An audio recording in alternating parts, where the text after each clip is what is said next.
Senhor senador, presidente da sessão, senador Acir Gás. Eu gostaria, presidente, de tratar de dois assuntos. Claro, como eu me comprometi, eu praticamente todos os dias, enquanto nós não resolver essa questão da reforma da Previdência e trabalhista, eu virei à tribuna falar parte do meu tempo sobre esses dois temas.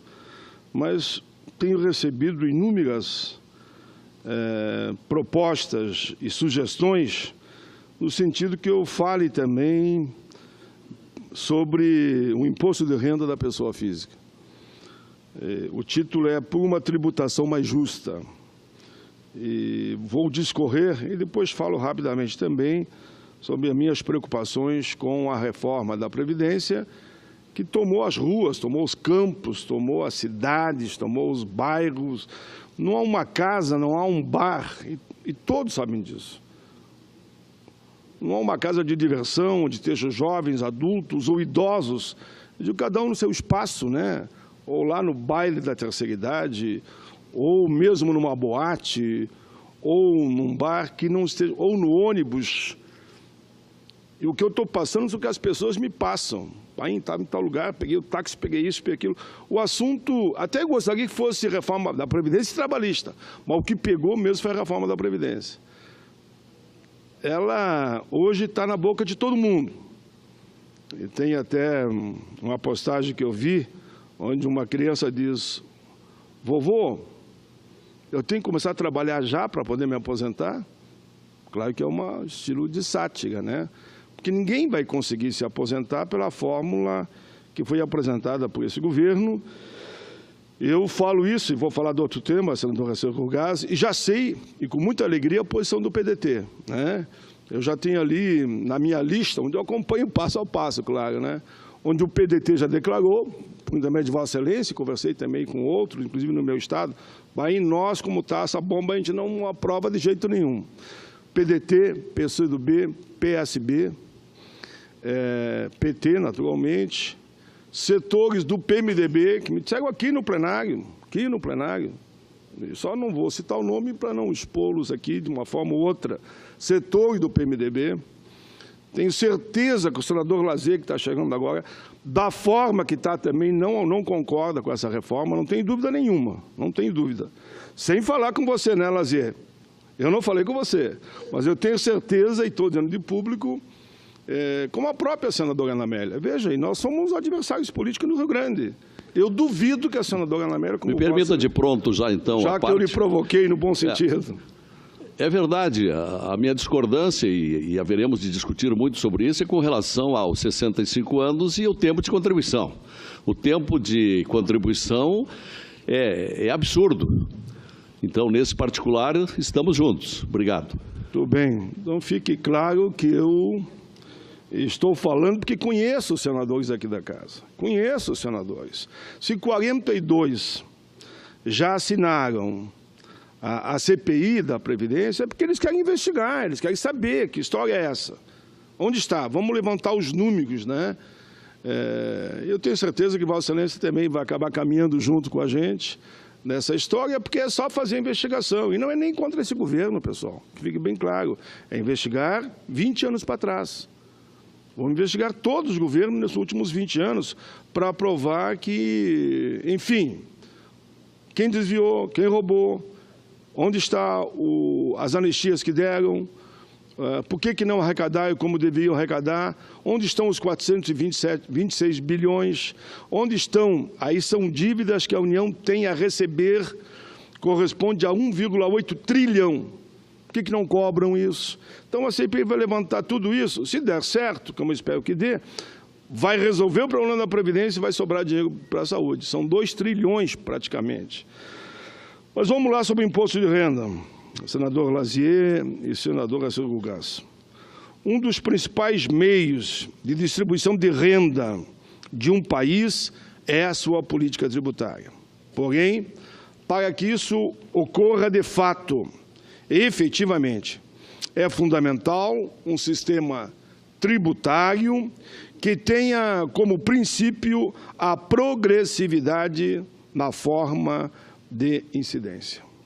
De acordo com a cartilha, a progressividade na tributação brasileira, por maior justiça tributária e fiscal, elaborada pelo DIESE, em parceria com o Sindicato Nacional dos Auditores Fiscais da Receita Federal do Brasil e o Instituto de Pesquisa Econômica Aplicada IPEA, um tributo é progressivo quando tem mais de uma alíquota. E elas incidem de forma crescente conforme aumenta a base de cálculo ou faixa de renda. No mundo todo, as experiências mostram que os impostos indiretos, tributos cujo ônus podem ser transferidos a terceiros pelos contribuintes, total ou parcialmente, como, por exemplo, o imposto sobre o ICMS, o imposto sobre serviços de qualquer natureza, o ISS, tendem a ser menos eficientes em realizar o princípio da progressividade, uma vez que incidem sobre o consumo. Os impostos diretos, os tributos cujos contribuintes são os mesmos indivíduos que arcam com o ônus da respectiva contribuição, tendem a alcançar níveis de progressividade maiores, como é o caso do imposto de renda das pessoas físicas. Senhor presidente, dessa forma, nós entendemos que o debate sobre o imposto de renda das pessoas físicas, em especial sobre a forma de correção da tabela,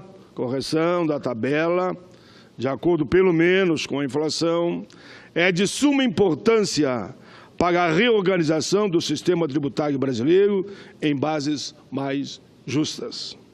Em nota técnica, o DIESE afirma que isso decorre do fato de que, na medida em que a tabela do imposto de renda sempre tem variado em proporção inferior ao verificado nos salários ou mesmo na inflação, ocorre, claro, ali um assalto ao salário da classe média, principalmente, e dos mais pobres desse país, aos trabalhadores em termos reais, já que o imposto de renda aumenta cada vez mais a sua tributação e a tabela não é mexida. Fica aí uma defasagem entre a tabela e o salário do trabalhador. A tabela congelada, então, quando o seu salário é reajustado, nem aumento real, só pela inflação, você passa a pagar mais, porque a tabela não acompanhou com os mesmos índices.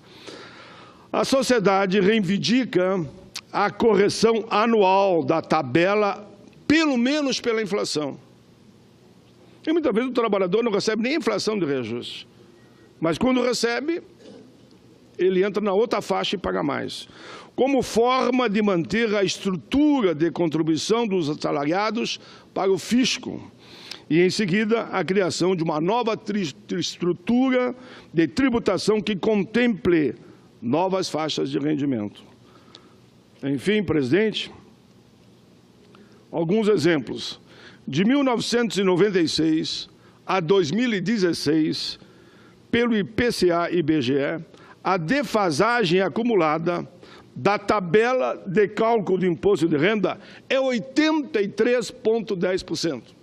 Ou seja, o trabalhador teve que, devido à inflação, a correção que ele conseguiu, passou para outra faixa e, com isso, houve para esse trabalhador, vamos dizer que ganhou a inflação, um prejuízo em relação, se a tabela fosse atualizada, de 83,10%. Se o período considerado for só de janeiro de 2003, para ficar mais atual, a dezembro de 2016, assim mesmo, o nosso povo perdeu 31,24%. Em dezembro de 2006, as centrais sindicais e confederações de federações formalizaram um acordo com o governo, segundo o qual a tabela do imposto teria uma correção anual de, no mínimo, 4,5%, de 2007 a 2010, para contemplar aí e enfrentar essa defasagem nos salários. Em 2011, de forma unilateral, o governo decidiu manter a correção da tabela do imposto de renda em 4,5%. Já em 2015, foi concedido o reajuste diferenciado para as faixas de resumento, resultando um aumento também pífio, senhor presidente. Ainda que a correção da tabela do imposto de renda, pessoa física necessária, não seja suficiente para atender a necessidade dos assalariados, seria acompanhar a inflação, é preciso adotar um modelo que garanta uma estrutura mínima e justa para as pessoas saberem quanto que efetivamente estão pagando e qual é a bandeira principal para perder menos de acordo com a inflação. Claro que o ideal é não ter inflação, mas infelizmente ela existe. A Constituição Cidadã diz que sempre que possível os impostos terão caráter pessoal e serão graduados segundo a capacidade econômica do contribuinte. Ou seja, os mais ricos, os poderosos, pagam mais. E a classe média para baixo, no espírito da progressividade, pagar menos, vai pagar menos. Além, senhor presidente, o princípio da capacidade contributiva estabelece a isonomia entre os diferentes rendimentos, tratando diferentemente desiguais. Portanto, além da correção da tabela, esse princípio também deve estar representado em uma estrutura de alíquotas mais adequada. O histórico do número de faixas de rendas tributável demonstra que no período de 76 a 78, o Brasil tinha 16 faixas, garantindo maior progressividade e maior justiça tributária.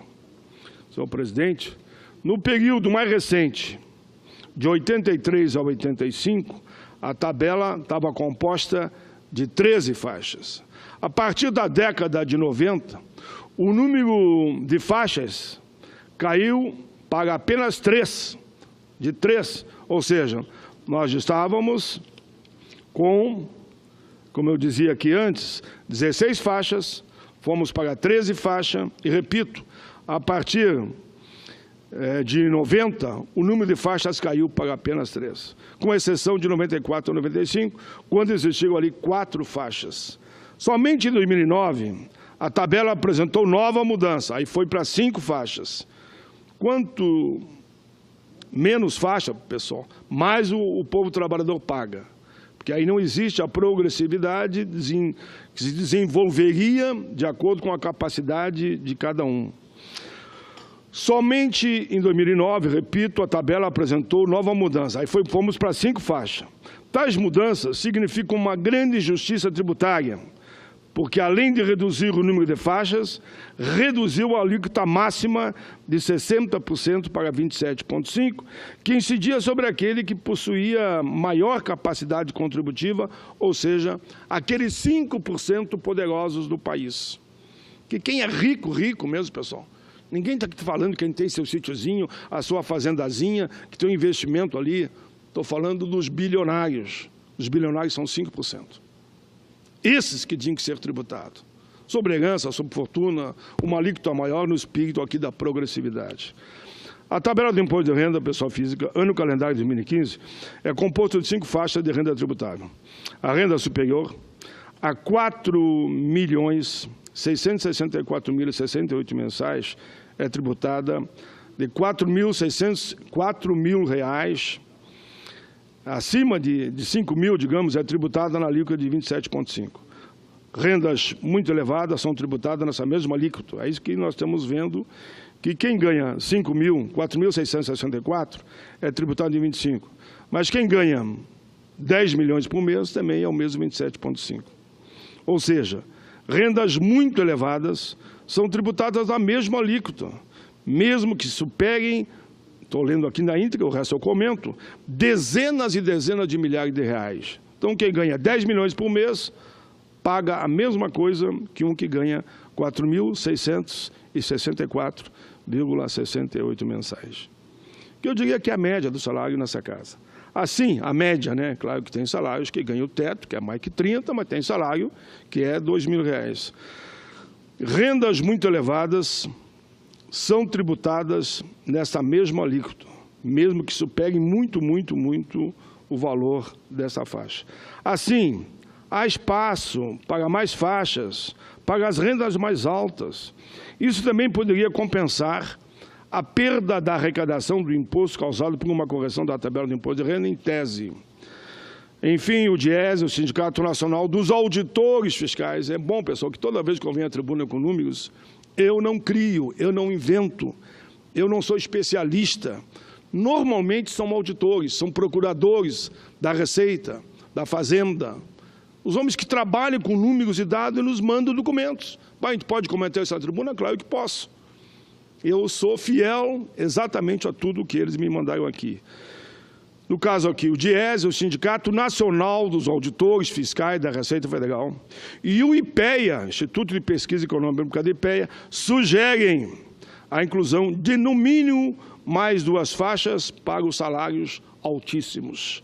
No mínimo, essa é a proposta deles. Então, presidente, como eu havia dito, e esse aqui eu não vou precisar naturalmente, porque não é tão técnico, é muito mais político, né? É um documento onde eu faço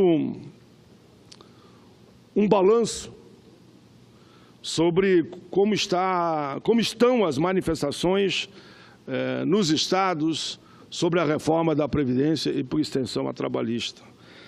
Senador Lazier, no caso aqui, eu já estou do Rio Grande do Sul, são em torno de 100 cidades que já mandaram manifesto. É importante, e eu quero ser fiel à verdade, e os manifestos vêm do interior para a capital, principalmente as pequenas cidades.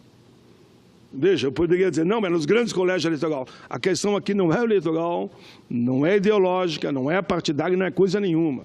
É a defesa do povo brasileiro. Então, os pequenos estão sentindo que essa reforma vai acabar com a vida deles. Então, dessas, o Rio Grande do Sul é 497 cidades. Eu recebi, então, de 130 moções de repúdio à reforma da Previdência. Mas elas vêm vindo do interior para a capital, claro, que veio de Pelotas, veio de Santa Maria, já vem de Caxias, vai vindo de Erechim, mas vai vir também lá de Capão do Leão, vai vindo das pequenas cidades que nem todas eu consegui ter acesso. É uma demonstração, sem dúvida, senhor presidente. Por exemplo, aqui, ó, só lendo algumas que deram como exemplo. Antônio Prado, Boa Vista do INCRA, Campos Borges, Capão Bonito do Sul, Pejuçara, Campos Belo do Sul. O senador Lazier conhece toda essa cidade. Cerro Largo, Condor, Coronel Pilar, Coxilha, Estrada Velha, Erval Seco, Nova Palma, Nova Petrópolis, Nova Ramada, Nova Roma, Paulo Bento, Planalto Pinheiro, Planalto, Pinheiro Machado, Porto do Mauá, Porto Xavier, Redentora, Santo Augusto, Santo Antônio das Missões, Santa Cruz do Sul, São Francisco de Paula, São Pedro do Sul, Sinambu. Não dá para ler todas, por exemplo, não teremos tempo. Sede Nova, Taquara, Torres, Canoas, Toropi, Uruguaiana, Venâncio Aires, Nova Heights, Nova Petrópolis e por aí vai. Barros Cassal, Marcelino Ramos, Nova Ramada, Sagrada Família, Salvador, enfim. E temos também moção de repúdio, não só das... É importante que essas câmaras que eu li aqui, senhor presidente, todos os partidos assinam, todos. Eles não têm essa divisão que a gente tem aqui no Congresso, oposição e situação. Inclusive os prefeitos assinam. E quando não recebo de prefeituras, eu recebo da sociedade. A sociedade cria uma frente no município, aprova essa moção e me remete. Por exemplo, OAB fará uma marcha sobre Brasília agora no dia 14, liderado pela OAB, contra a reforma da Previdência. A marcha é essa. OAB, Simprofaz, Sindmed, COBAP, Sindicato de Trabalhadores de Fiocruz, Fonacat, Sindicato Nacional, Sindicato de Trabalhadores Rurais, Sindicato de Trabalhadores Rurais de todo o país. A mobilização maior, eu diria, sem sombra de dúvida, é dos trabalhadores rurais. Enfim, aqui são alguns documentos, senhores e senhores. Espírito Santo também está chegando aqui, está escrito aqui, mas não vou ler tudo naturalmente. Tem aqui moções também de repúdio, e eles escreveram alguns argumentos. Aqui diz, por exemplo, em dezembro de 2016, a Presidente da República encaminhou para o Congresso Nacional essa PEC, alegando existência de déficit. Daí eles provam por A mais B que não existe déficit coisa nenhuma. Existe a falta de boa gestão, de fiscalização, pagar de dar anistia para os grandes devedores, existe de mais fiscalização, cobrar, deixar de abrir mão da contribuição do empregador, que é 20% sobre a folha, voltar à fórmula original que nós colocamos na Constituinte, eu fui Constituinte, tributação sobre lucro, faturamento, CONFINS, CPMF, o que mais? Jogos lotéricos e a contribuição de empregado e empregador. Aqui os rurais fazem toda uma argumentação muito sólida, demonstrando que é inadmissível essa proposta apresentada pelo governo. E quero agradecer aos metalúrgicos de São Paulo, que estão pedindo muito que eu vá a São Paulo, que eles querem, na porta de fábrica, mostrar essa situação do debate aqui. Abaixo assinado para a instalação da CPI. Que número de assinatura nós temos? Temos 42 e precisa somente 27.